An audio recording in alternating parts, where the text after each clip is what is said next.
The Magnificent Seven have fueled the U.S. stock market's rise to record highs. But charts like this one are starting to freak out some investors. The 10 largest stocks in the S&P 500 now make up a whopping 1/3 of its total market cap. And believe it or not, that's even higher than it was during the dot-com bubble. And we all know how that turned out. So is this a screaming sign that trouble is ahead? And if so, what can you do about it? Well, we're about to find out. We're watching Inside Investing.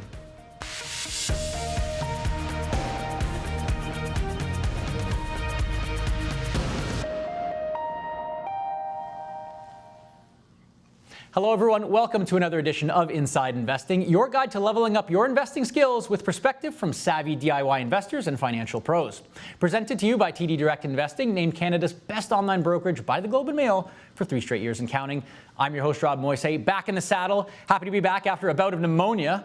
And I'll admit though, I'm a little rattled by the overconcentration in the S&P 500 index myself. I'm a big believer in diversification and there just seems to be less of it right now. But thankfully, there are some investment products called equal weight ETFs that are one way to help get some of that diversification back, and we're going to learn all about them today. Joining us is Bipan Rai. He's the head of ETF and Alternatives Strategy at BMO Global Asset Management. Bipan, it's great to have you back on the show with us. Thanks for taking the time. Thank you for having me, Rob. Of course, we have this growing concern about a potential overvaluation in the S&P 500. The idea that these big tech stocks that have done so well for so long, what go up must come down eventually, right? What's your take on this idea that we're due for a correction based on what you're seeing in the market? It's a good question. I mean, corrections come in different flavors, right? So we could have a fairly pronounced one like we did last year during Liberation Day, and that's triggered by a particular shock. We can have a more gradual one that extends over a longer period of time, which is something that we had after the last tech bubble that we had over a quarter of a century ago. So, whether or not we're on the cusp of another correction, it feels like we're a lot closer to it than, say, we were maybe a year or two ago. And again, it really speaks to the degree by which evaluation is a concern right now. But as we talk to investors and clients about, is that valuation on its own is not a reason for a correction. You do need a secondary catalyst potentially to trigger that. And oftentimes, it's been too tight monetary policy from the Federal Reserve and the like. That could be one thing. I mean, now we have like a fresh war breaking out in the Middle East and stuff like that. Are these typically the catalysts that might trigger that kind of correction? So, I mean, if we're talking about a geopolitical conflict, believe it or not, no. Actually, it doesn't necessarily portend to, say, an imminent recession in the United States. Now, it could mean something nefarious insofar as energy prices go, and certainly the 1970s experience does tell us that when oil prices go too high, it can be disadvantageous for an economy, and of course lead to curtailed degree of household spending and the like. But certainly in the decades since, we haven't seen anything remotely approaching that type of move when it comes to geopolitics. And so far, even with this conflict, and I'm not making a forecast here, but the movement higher in oil and natural gas prices has been somewhat measured as opposed to being something alarmist. Yeah, I suppose the market is still in a little bit of a wait and see kind of mode here. That said, we're seeing also some allusions to the top tech stocks today versus the dot-com era tech stocks. Do you think that's a fair comparison based on valuation and kind of the underlying companies that we're dealing with? I think there's a fair bit of difference between what we're dealing with now relative to back then. I mean, back then we had a lot of equity financing going on. Really, it was about issuing more shares and relying heavily on that new form of financing to really pursue whatever opportunities there were back then.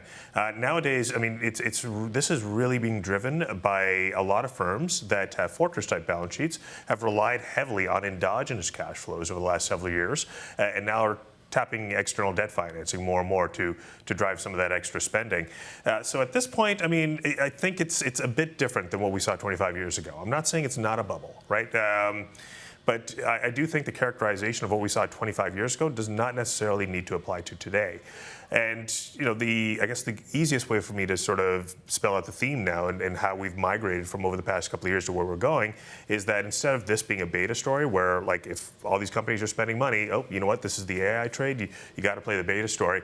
This is going to be a story where there are winners and losers now. And a lot of that is going to depend on existing capital structure and whether or not their own business models are potentially vulnerable to disruption. Yeah. And I mean, of course, like we don't know exactly what's going to come with AI. Certainly there's a lot still to be written about that.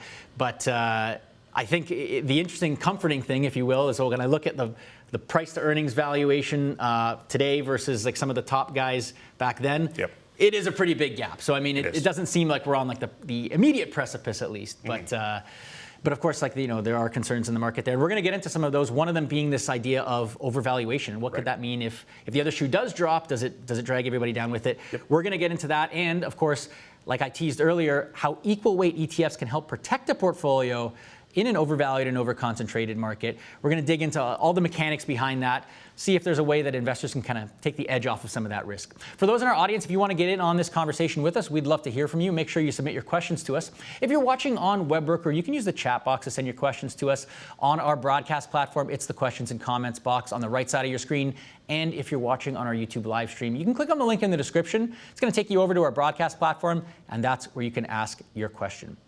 So, Bipan, we were talking a little bit about the overconcentration in the index, the S&P 500 specifically. How big of a concern is overconcentration in its own right? Oh, it's a big concern, for sure. Because, I mean, if we're talking about concentration risk over the past couple of years, it's worked out for the investor, right? I mean, there's a couple of really strong stocks driving the entire index. I mean, fine. But then we also have to take into consideration the other side of things, right? So if we're talking about concentration driving returns, there's also concentration driving risk to the downside as well. So, you know, let's say we get a decent round of earnings from some of these companies. If you know, even if you miss expectations by a degree, or if you say miss entirely, I mean, that is going to mean that there's a lot more downside potentially for the broader index relative to what we've seen in the past. So the way I kind of characterize it, and I think this is pretty nifty, is that it's not so much a broad diversified index anymore. It's a couple of stocks with an index attached to it, right? So again, that works in favor of returns, but it also works in favor of potentially more risk. So I should say not in favor, but you understand what I mean. There's a lot more two-way risk to where the index goes if things are more concentrated. Yeah, I mean, it's interesting to hear you say that because I have seen some studies that suggest overconcentration in itself does not necessarily predict how is the market going to do. Right. So is this a risk that is one among many, or is it like, I guess, one of the driving risks, let's say, behind like, you know, a potential correction, let's say? Yeah, I mean, so think about it this way, and this is something that you can actually verify empirically if you were to look at the starting point evaluations in a given year, going back several decades, and project or look at what happened in terms of forward 12-month returns afterwards, right? So say we started January, the PE ratio is anywhere between 20 to 25. Well, it turns out the forward 12-month earnings is around 4 to 5%, which is typically below the long-term average, right? So it tells you that valuations, you know, as far as what history tells us, is going to work against you. Typically, right, if we're at these sort of levels. And then, you know, again, you pair that with a heavy degree of concentration risk. I mean, there's two significant headwinds there potentially for investors to consider if they're looking at the broader index, the broader market cap index, I should say. Another like sort of interesting wrinkle I've heard to all this is that the companies that dominate the S&P 500 today, like they deserve to be valued higher. Like structurally speaking, like the types of businesses these are and this global scalability, you can't like sort of judge them by past historical PE ratios. Is that like a fair observation? I think so, yes. I mean, if you were to look at the composition of the S&P 500 and how that's changed over the past several decades, I mean, certainly you can make a strong case for the fact that, look, you know what, a lot of the firms over the past couple of decades have been dominated by these tech names with fortress balance sheets that don't necessarily need to rely on a heavy degree of assets and relying on debt financing to fund those assets. I mean, certainly you can ascribe a higher degree of valuation to them, and we shouldn't really treat that as something consistent with what we would have seen in, say, the 70s, 80s, and 90s and the like. The other angle to remember, too, is that if we're thinking about things from a macroeconomic lens, and that's certainly the area and the environment that I'm most familiar with, you know, since the financial crisis of 2008, there's been an inordinate amount of liquidity pumped into the system. So what that means is that at any given point, investors have a good feeling that, you know, there's the proximity towards liquidity and the central banks actually providing that via larger balance sheets and the like. That, believe it or not, does provide an impulse towards the equity market. It's not direct, it's indirect, but we know it's there. Right, and that simply wasn't the case before the financial crisis. There was a theoretical upper limit on what the Federal Reserve could do with its balance sheet. And we didn't see as much, let's say, fiscal loosening as we have seen in the United States over the past couple of years. Not since World War II, I would say. Okay, so that kind of serves as maybe like a floor of some kind, I guess. It makes the comparison between where we are today versus, say, the 70s, 80s, 90s, and even the early 2000s. I mean, it does provide a degree of clarification or an asterisk that we do need to take into account. Okay. And you had sort of mentioned it a little bit there earlier, AI bubble. This is something that like people are very concerned about. Based on what you're seeing in the market, do you think that we're in an AI bubble? Because this seems to be like the singular risk that a lot of people point to and say, like, if something's going to make the other shoe drop, like this is it. Right. So I have a hard time characterizing it as a bubble, right? We're seeing a heavy degree of spending, yes. Now, with respect to that spending, no one's quite clear on how to make sure that the long-term profitability is there and clear to everybody, so that we can actually quantify the degree of spend and be reasonably certain that this is going to lead to a long-term degree of profitability, not just for the company, but actually be beneficial for the economy writ large as well.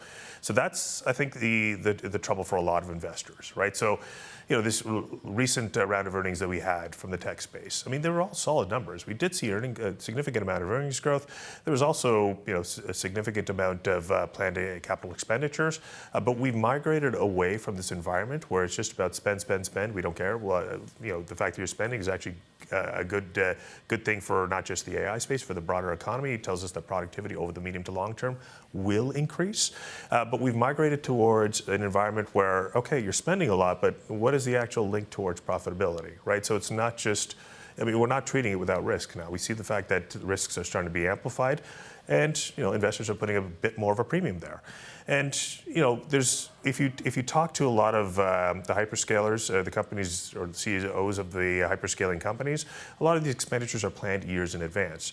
Well, what if the situation changes between now and then, right? That you're committed to a lot of spending, you finance that now externally via debt, but what if there's a more efficient way of compute? What if regulations change across borders, right? These are risks that are coming into sharper relief now, that we know that the degree of expenditures is quite high, and the fact that they're being relied on by issuing debt. I know we're still like pretty early in the story, but there was a really interesting study, or survey rather, of CEOs saying that 50% of them found no tangible benefit from the AI investments they've made thus far. Right. Is that not a warning sign, or is it just too early in the story to make that determination? I think it's the latter as opposed to the former. I mean, I certainly, as part of our own research process, we do not rely on AI to write our research, but we do incorporate it as part of our own research and investing process, right? So we do it more from an infrastructure point of view, and it has made us a lot more productive relative to what we used to. So instead of reading copious amounts of research reports, now we will read them, we'll skim them, and then we'll filter them through an LLM and get the appropriate and salient bullet points that we need to take away. It helps us with our own investment process. And I suspect that a lot of other investors are doing the same thing. And I think it's a great thing from that lens. Now, in terms of has it actually driven more productivity over the medium to long term, I mean, I would take that on a company by company basis. But it's hard for me to not see the productivity enhancement that this is going to provide over the medium to long term. The key question, though, is whether or not it's going to be disruptive to the labor market. And there seems to be a fair degree of pros and cons to that, or at least people that are in either camp. Yeah, certainly lots of concern about, like, if jobs writ large are replaced, like what does that mean for companies' underlying business and stuff like that. Right, and it's the speed of displacement too, right? I mean, I'm sure everybody's heard about, anytime we've had this, this wave of technological disruption, it leads to new job creation, jobs that we haven't even thought about. I mean, certainly, if you asked me 20, 25 years ago, I would have no idea what a social media strategist is. But there's a lot of those types of jobs out there. But prior technological disruption happened over an extended period of time. I don't think it was as quick as the incremental gains that we're seeing in the AI space right now. And I think that, justifiably so, has a lot of people concerned. Yeah, and so like on that note, let's say I'm an investor, I'm concerned about overvaluation risk, overconcentration risk in some of these names. What can I do to kind of hedge some of that risk? Equal weights is one of the options being bandied about. Yep. Tell us about equal weight ETFs, how they work, and is this a viable tool to deal with some of that overconcentration risk? Yeah, I mean, there's different ways that we could sort of look at an equal weight index. It could be constructed such that components of the index have all the same degree of allocation. That's traditionally been the way that we see these types of indexes constructed. But it generally means that leadership broadens, so it's not so concentrated, much like it has been over the last couple of years. And that also jives with what we're seeing on the ground as well, right? So the AI story, we're seeing it incorporated more and more outside of, say, tech and communications into other sectors, such as healthcare, such as industrials and materials and the like. And so there's that tailwind, plus plus also the fact that we talked about valuation earlier. Valuation is extremely high for a few sectors. Well, we're still in an environment where the underlying fundamentals remain strong. So instead of, over-investing in those sectors that are already overvalued, we're seeing some of that migrate towards some of those undervalued sectors. And certainly we talked about the fact that valuation now might not be the same as valuation a couple of decades ago. Well, that's the case then. I mean, we can make the case that these other sectors, as they continue to adopt these technologies, as they become more productive and efficient, then there's a reasonable case to be made that they're undervalued at these levels, right? So we're seeing some of that play out as well. But again, an equal weight index, ETFs that track the equal weight indices, such as the one that we just launched, these are products that help you hedge against that overconcentration and that AI risk. Mm-hmm. Yeah. And one of the curious things I find about the way that equal weight ETFs are structured is that they're basically fighting momentum, right? Because everybody's got to have the same weighting within the index. Mm-hmm. So you're naturally then going to be selling winners when they get a little bit too big, and you're going to be buying losers when they get too small to bring them back up to that weighting. Right. Momentum has been an observed factor that is, good. Stocks doing well continue to do well for a time, and vice versa. Right. Wouldn't it be bad for returns to pursue a strategy like that where you're fighting momentum? So it depends on the regime that we're in. Right, so that's why we look at an equal weight index, and there's different ways that you can allocate within the portfolio if you're using a core satellite approach. Our own sort of preference over the medium to long term is to use an equal weight more as a satellite position. I mean, certainly it's defensible to use it as a core position if you think that over the medium to long term, equal weight will outperform the market cap. But for exactly what you pointed out, there'll be some instances, some regimes where concentration, yes, things are becoming more and more concentration, but the momentum is too hard to fight, right? But I don't think we're in one of those environments right now. In fact, I dare say that we'll be in this period where we should see broadening leadership play out for several quarters ahead of us, right? So if that's the case, then this would be the point, given the valuation, given the concentration risk, we kind of want to migrate away from, say, over-allocating towards a broad market cap weighted index towards something that's more equal weight. Yeah. So now is a good time for those who are concerned about overweighting. Okay. Absolutely. Interesting. And then the other thing too that I think a lot of investors are kind of concerned about with equal weights is this idea that the equal weight index, I like the idea maybe of broadening up my exposure, but I don't want to, it's hard to watch the market cap one do so well. Right. So how could I work an equal weight ETF into my portfolio where I'm still maintaining exposure to the stocks that have done really well, but I'm just taking a bit of the edge off? Is there a rule of thumb that they could use to do that? Sure. I wouldn't call it a rule of thumb. I can give our audience sort of an understanding of how we approach these sorts of decisions. So, obviously within the equity sleeve of our balanced portfolio, there's an allocation towards the S&P 500, let's say. And let's say we benchmark that to 20%. I'm not saying we do, but let's say that 20% of our equity sleeve is made up of an ETF that tracks the market cap weighted S&P 500. So if we're of the view, let's say that momentum should take a step back as a factor, that leadership should broaden out, and the index is too concentrated, well then instead of 20%, maybe we dial that back to something like a 15% and allocate a bit more to something like an equal weight strategy, right? So then we're playing with conviction a little bit, right? So instead of 15%, if we're really, really certain that over the next several quarters that an equal weight gauge will outperform, then maybe we dial that 15% back to a 10%. Right, and allocate the other 10% towards an equal weight strategy, right? Mm-hmm. So it's kind of like understanding you're not replacing the entire position with an equal weight as opposed to a market cap weight, unless you're really gung-ho about the idea that equal weight is going to outperform for an extended period of time. But it's really about tinkering with the weights and what makes sense to you. And then, as we always say, constantly reassessing and staying on top of what's going on. Right. And then the other thing too about this is that some investors, obviously they're concerned about the volatility that you can have when there's a lot of overconcentration in the market and those few names dominate things. Yep. Is an equal weight ETF more or less volatile, generally speaking, than a market cap weight one? I know it's kind of hard to generalize, but is there anything that you could point to? Well, here's what I'll say, right? Now, it really speaks to what you just said. The fact that we're in a very, very concentrated environment right now, or we have been for the last couple of years. Remember that when we get to these concentrated levels, there's a greater degree of 2A risk. In fact, not even too at risk. There's probably more risk towards the downside, given the fact that we're relying on, a handful of names basically to drive the entire index. So, case in point, we did get earnings from Microsoft, we got earnings from Nvidia, we got earnings from Alphabet and Amazon recently that were fairly healthy. Now, that's still the case, but we're still in this treading water insofar as the S&P 500 is concerned, right? So that tells me that the good news or the optimism with these names feels saturated at this point, right? So I would say, in this sort of environment, that if you take an equal weight approach, there's probably a lot less volatility potential relative to the market cap name. So the implied volatility for pricing an option is probably lower for equal weights. I mean, I'd have to go back to my Bloomberg and see that on my own. But, to me, there's a greater degree of risk, ergo volatility, with the market cap names at this point relative to equal weight, I would say.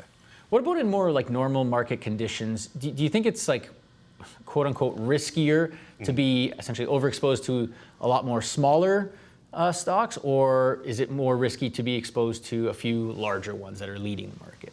Over the long term, I would say it's probably more riskier for the former, right? So you do have, greater allocation towards small and mid caps. And to get really excited about those names, for me as a macro guy, I need to know where we are in the economic cycle, right? So if we're recovering, if the worst part of an economic downturn is behind us, usually you'll see the leadership driven really by small and mid caps. As we get further and further in the economic cycle, that tends to migrate away from small and mid caps towards large caps. And for, if we want to sort of measure the amount of time that we spend in each of those phases of the expansion over the past several decades, I mean, there's obviously more time we spend in the middle to the mature phase of an expansion. And so for me, answering that question then would be that, you want to have more allocation towards large caps relative to small caps over the medium to long term. Okay, so that's good food for thought for folks, because there's a little bit of a market timing exercise. Absolutely, of course. But that's good perspective to keep in mind. The other thing too that is always top of mind for ETF investors, fees. Yep. Again, of course, all these products are very different. They can vary, but generally speaking, does an equal weight ETF have roughly the same MER as like a market cap weighted one would? I mean, generally, it should. I'd have to double check what the MER is for the ZEQL, which we just launched recently. But again, I mean, it really depends on the ETF issuer and the provider. Ours, do we pause that or I don't? I mean, it's just it's generally they tend to be fairly consistent. So they're not, because of the fact that they're well diversified, and for a lot of investors, they tend to represent the core. You don't tend to get as expensive as if you're relying on derivatives or something else for the underlying. Right. So it's not like a super complicated, derivatives-based strategy or something like that. It's And it's kind not of like a recalibration thing. Exactly. And again, you're tracking an underlying index, so it makes it a passive instrument, which traditionally is costs a lot less than something that's more active. Right. Okay. So we're talking in the same kind of ballpark here. Okay. That's good to know. One last one, if I could ask you, because we're talking about index, obviously the S&P 500 as an example, but there are also a lot of sector equal weight ETFs out there. Yes. And BMO, I know you guys are a provider of them, of course. What would be the case for having a equal weight sector ETF? Is it the same underlying logic as you would use for an index, or is there different mechanics at play? I mean, it's the same underlying logic, I would say, with probably greater inherent risk there, because then you're basically betting on one particular sector relative to a broader, diverse array of sectors, right? So, if you had a fairly strong conviction, let's say that real estate or materials were undervalued in this environment, and the fact that maybe that there was a fair degree of concentration risk in those two sectors, I mean, that would be an environment where you'd want to consider something like an equal weight sector. Our own preference really is, if we're looking at things from a diversified point of view, that we tend to look at a broader index that's equal weight as opposed to an individual sector. But again, really depends on your conviction at a particular point. Right, okay. Yeah. Appreciate you filling us in on equal weights. It's an interesting, very topical thing today right now with all the overvaluation and concentration concerns, So appreciate you giving perspective on that, because I think this is a product that a lot of people may have heard about, but they don't actually know that much about. So I appreciate the details there. Before we continue, I have a quick question for our viewers. Did you learn something from this conversation? Are you enjoying the show so far? Then make sure you follow TD Direct Investing on YouTube, Instagram, and Facebook. We got a ton of content on there designed to help level up your investing knowledge. And of course, we have some sneak peeks at upcoming episodes of this show and others as well. So make sure you follow us. If you're not, QR codes are on the screen. Give them a scan. Okay, Bipan, I want to get to another segment related to our sort of conversation about overvalued markets, overconcentrated markets, and stuff like that. A segment we like to call hot takes. Okay, we've heard some interesting perspectives in the past. I want to bounce some of these ideas off of you, see if you agree or disagree. Let's get to our first one. And our first one is from a 22-year-old investor named Matt Schoss, who was on our show recently. He said he thinks we're in an AI bubble, but he's not particularly worried about it. Let's hear his logic. It's not something that I really deeply fret over, because the reality is, the way I see things is that if the bubble does pop, or when it does pop, we don't know how much it's going to be, but I'm also okay with being exposed to all those companies, because AI isn't going anywhere. Those companies are still going to, I think, perform in the future, and I don't see a world where those companies are non-existent. I don't see it. Okay, so that's his logic, and I want to ask you: is that sound logic? Maybe for someone who's like a long-term investor, he's obviously not looking to sell anytime soon. Right. But the idea that look, AI is going to be a thing, and so therefore, like the companies that are at the forefront of it right now, like I'll just take my lumps if they go down in the medium term. But like it's not a big deal. Is that logic sound to you, or does it require a little bit more nuance? I think it requires a little bit more nuance, right? So. And I hate making the comparison to 25 years ago, but there are companies that are around now that were there 25 years ago during the tech bubble that made certain decisions that made them going concerns over the medium to long term. But there are several other losers that didn't quite make the cut afterwards, right? So it really depends. If we're talking about AI, we're not just describing one particular aspect of it. There's different components of AI that we need to pay attention to. There's companies that focus on the LLMs, the models. There's companies that focus on chips. NVIDIA has a pretty strong moat around it, probably will be around for quite some time. And then there's other ones that focus on the applications and of course, data centers, cloud, the cloud, and all that. And then there's companies that are basically involved in each and every one of those processes. So something like an Alphabet.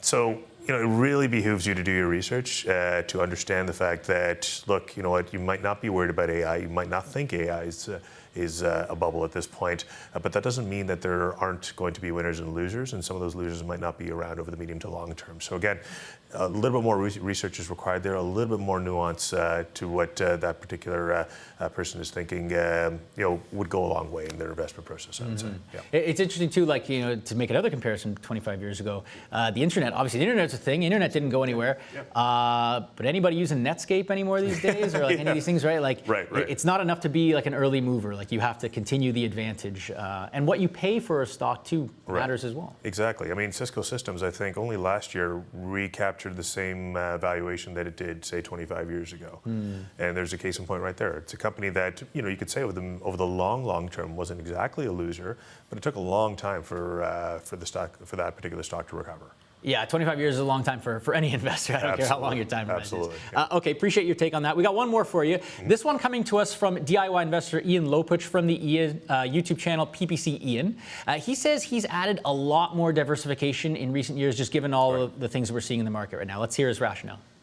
There wasn't quite, in my opinion at least, the level of risk in the world then that there is now. And so how I have diversified my portfolio is I have bought 44 at this point ETFs and stocks. And the reason I've done that is to really shelter myself from single company risk. Because what I found in 2026 and in recent years is things just happen in our world. And there are risk factors that could possibly cut a single company in half. And so I don't want any single company in my portfolio to have risk that would take away from my goals of reaching financial freedom.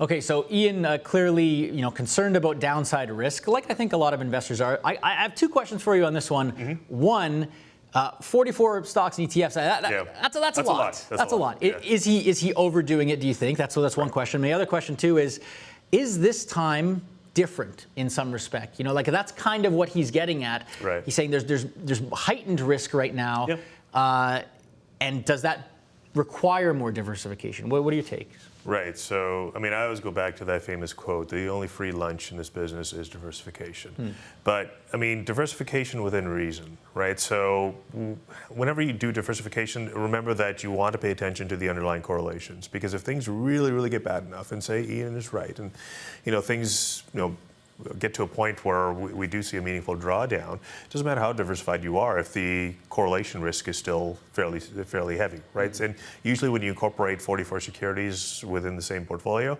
chances are more than a few of them are positively correlated to each other. So you're not actually benefiting that much from diversification. In this case, it feels like it's just diversification means buying more. It's not necessarily the case. It's diversification truly means that the securities that make up your portfolio aren't correlated as strongly, and what that means is that the overall volatility of the portfolio goes down, right? So that's one thing that I would say with respect to diversification. Now, is this time really all that different? I mean, that's another popular phrase that we've heard in our business for a long time now. And what I'll say is that it's always dangerous to say that, at this point, given the risks that we think people are overblowing it. AI is not a bubble, so we should be fine and not all that diversified. I think the diversification is the right approach here, given the fact that we've had several years of strong returns and everything is insanely concentrated right now, and valuations are relatively high. So whether or not this time is different or this time is not different, the fact that we're taking a bit of a different approach from years past, given the things that we mentioned earlier, I think is prudent. Mm-hmm. Yeah. Okay, so his heart's in the right place. Right. The execution maybe leaves a little bit to be desired. Okay. Good point. Appreciate you playing along with our hot takes. Those are great perspective there. Our live viewer Q&A is coming up in just a few minutes. So if you haven't got your questions in, make sure you do. But first, I want to bring in my colleague, Caitlin Cormier, because she's going to show us how to research equal weight ETFs in WebBroker. Caitlin, welcome to the program. I know you have to dig into WebBroker to find this one for us, so much appreciated. Let's get right into it. How can investors screen for equal weight ETFs and other index funds, frankly, on WebBroker? Show us how it's done. Yeah, it's a little tricky. It's definitely a niche area. So we had to do a little bit of digging to kind of get to those equal weights. But let's go ahead and jump right into the platform. And one of the easiest ways that I found is just coming into research under investments and clicking on ETFs. Now, depending on what you're looking for, you can switch between Canada and US here at the top. Just for the purposes of today, I'm going to go ahead and choose the US side, and then I'm going to choose the category of US stock. Now, once I'm here, I've gone ahead and clicked large blend. I know I'm going down a couple of rabbit holes here, but if you look on the right-hand side of the screen, you can see that there are a number of ETFs that are going to show up here that are index S&P 500 specific, and you'll see even, for example, right here, the third option on the list is indicating that it is an equal weight ETF. Now, there isn't any easy way to see within WebBroker what is an equal weight and what isn't. So you do have to do some legwork of your own. Of course, this one right here says it right within the name, which makes it a bit easier. But you do need to dive a bit deeper to understand which ones are equal weight and which ones are market weight. But once you've found some of these different names, you can come up to your watch list here. And I have one ready, so we can actually add. So we'll do the equal weight one, for example, and then I can also add the other one that we saw right there. I don't know, we can do, any other ETFs, and we can add them kind of side by side and create a watch list so that we can kind of track those individual companies moving forward, prices, and sort of have a listing of these securities all in one spot.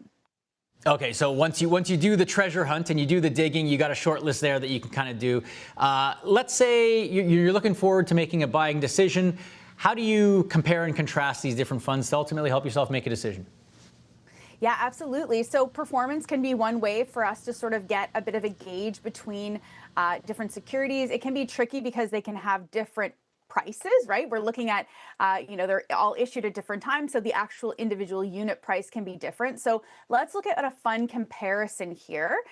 So if we come into WebBroker, we can actually, again, within that ETF overview page, so the first page we came to, we can actually indicate here a few different ETFs that we'd like to compare. So again, I'm just going to choose the ones that I had on the previous page here. I can just type in up to 5 different ETFs, and then I can just click compare. And this is going to show me a side-by-side comparison of each one of these ETFs. It'll go into things like when they were issued. It'll talk about the manager, any Morningstar ratings, of course, performance, and it is giving us percentages so that we can understand a little bit better.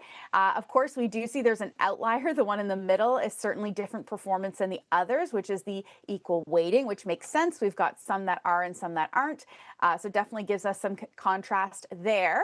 And also there is the option to choose the performance chart. And again, we can see the two that are kind of on top of each other are the market weight ones, whereas the one that is the outlier there in this case is going to be that equal weighting. So you can really get a good idea of kind of how these maybe perform similarly, but also different when it comes to these types of funds.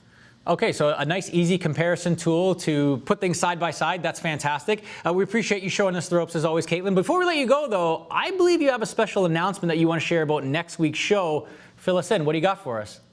Yeah, I'm really excited to actually be the host next week. I'll actually be there live in studio. We have a really exciting International Women's Day episode. So yeah, really looking forward to being there live in person and bringing a great conversation to all of you then. Of course, fantastic stuff. We look forward to hosting you. I know you're going to break a leg. It's going to be fantastic stuff. So make sure for those watching, you tune in next week as well. Lots of good stuff. Caitlin, appreciate you showing us the ropes as always. That was Caitlin Cormier. She's TD Direct Investing Senior Client Education Instructor. All right, Bipan, the time is upon us. It's Q&A. Let's open the floor. Let's see what people want to know more about. Sure.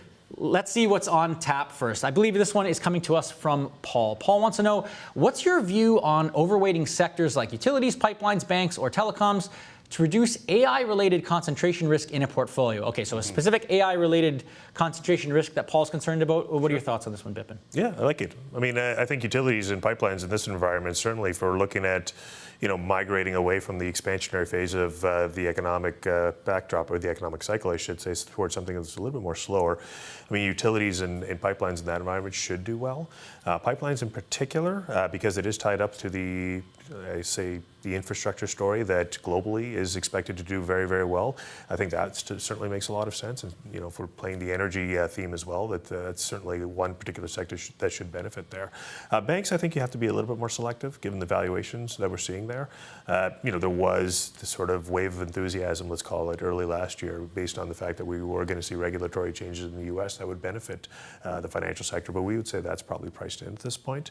If we're talking about Canada, I mean, certainly banks are valuation is relatively high, but we're a little bit more optimistic on banks north of the border for the simple fact that they're flush with capital and they're still very good at diversifying the revenue streams, even without the incremental loan growth. So, a great way to hedge AI-related risks there. Another one that I could potentially throw on top of that is healthcare. Healthcare did really well in Q4 of last year when we did see AI, or at least the AI theme, take a bit of a breather.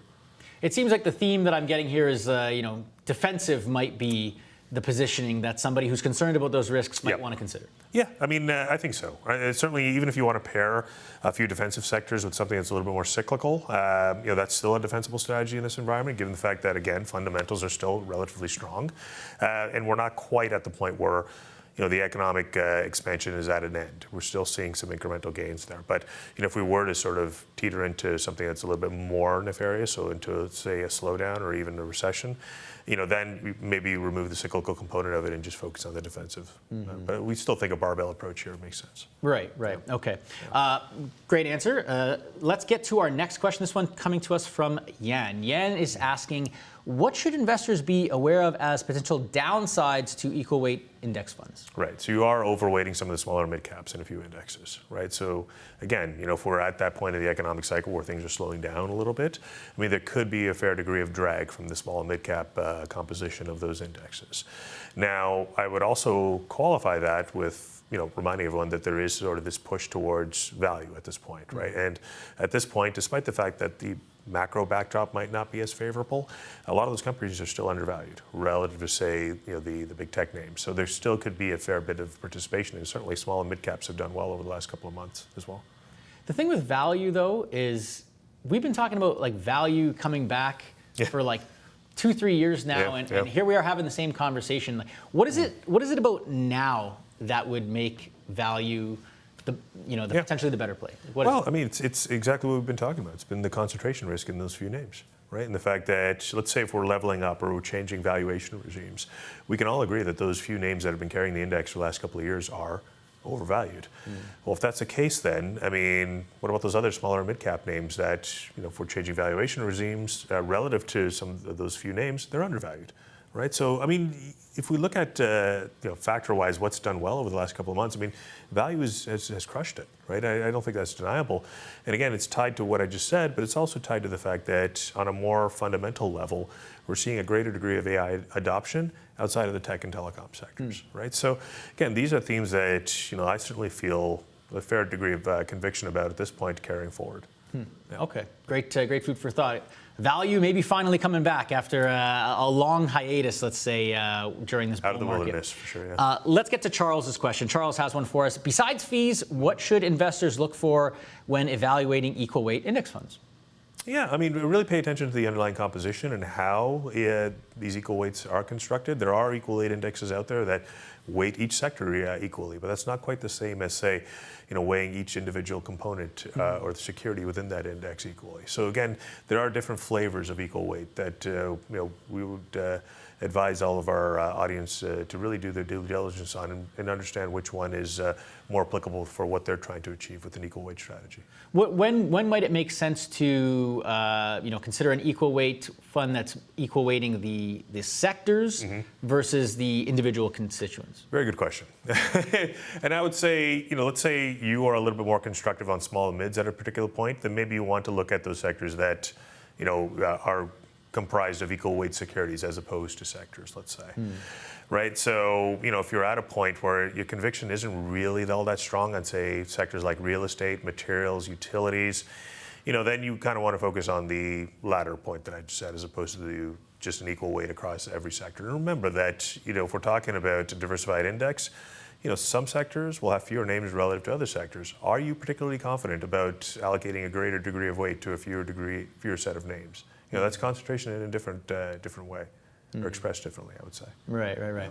Okay, that's great perspective. Let's get to a question from Mary. Mary's saying, how much exposure to equal weight ETFs do you think is a good rule of thumb for somebody to have? You talked about it as sort of like a tactical play earlier. Yeah. Is there a rule of thumb out there? Not that I've come across, to be honest with you. I mean, certainly when we're constructing our portfolios, we'll generally look to allocate around, and I'm not saying this is the appropriate one for equal weight. I would probably venture to say equal weight would probably be closer to 5%, but 2 to 3% for a satellite position. But if you are getting something that's a little bit more diversified and not so much concentrated in a sector, anywhere between 5 to 10% of the portfolio, tactically, let's say over the next couple of quarters, I think makes sense for an equal weight. Okay. Let's say somebody was like really pessimistic. Okay. Would it make sense to, basically, is there a ceiling to that tactical allocation where it's like, it really just stops making sense?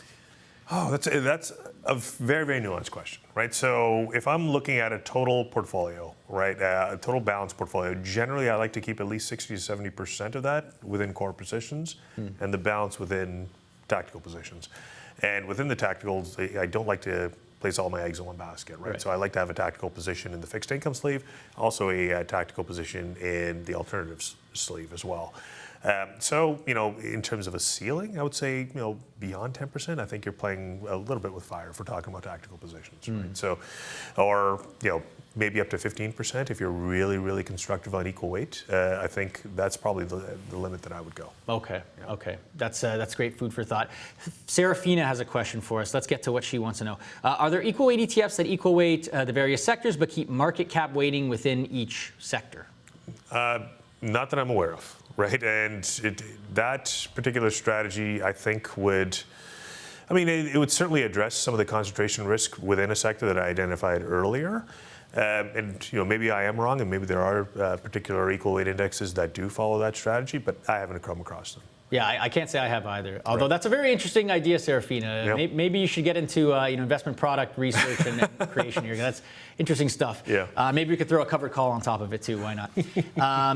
One question I want to ask you kind of goes back to, again, that tactical aspect of things. Again, for like a nervous investor who kind of wants to dial back some of the risk, you talked about, like how Ian was saying, you want diversification across many different types of securities, not just like, the diversification amongst the same type of thing. Right. Is now the type of time when, greater alternative exposure or fixed income exposure makes sense to pair with something like equal weighting? Absolutely. I mean, I tend to historically have relied more on fixed income as that diversification instrument.